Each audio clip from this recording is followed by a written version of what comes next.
係孩子嘅避風港，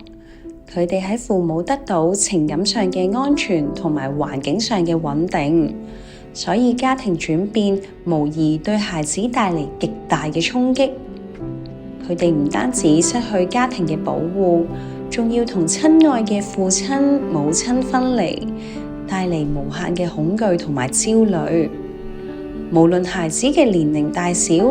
離婚對孩子必然有住不同程度嘅影響。離異對0至4歲嘅幼兒面對依附關係產生影響。由於幼兒對主要照顧者嘅依附關係非常敏感，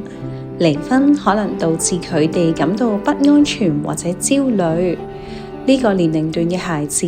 未能夠善用語言表達自己嘅感受，可能會出現行為問題或者倒退性行為，例如重新出現尿床等等。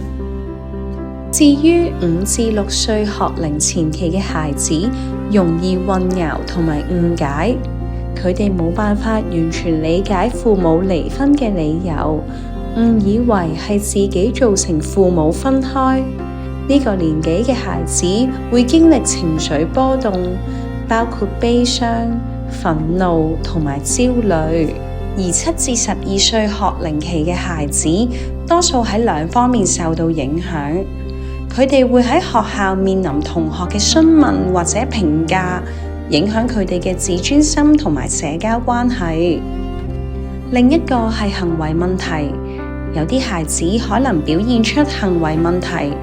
例如攻擊性行為或者學業表現下降。12歲以上嘅青少年同樣受到2方面影響，一個係身份認同，青少年正處於自我探索嘅階段，父母離婚可能會影響佢哋嘅身份認同同埋對親密關係嘅看法。另一個係情感負擔，佢哋會感到孤獨，甚至可能對父母嘅決定感到憤怒或者失望，會導致情緒困擾或者心理健康問題。下一集我哋將會分享喺輔導室入面小孩嘅心聲，等大家更加了解離異家庭小朋友實際面對嘅處境。如果你對以上嘅題目有共鳴，希望查詢相關服務，歡迎你致電28101225向我哋了解更多。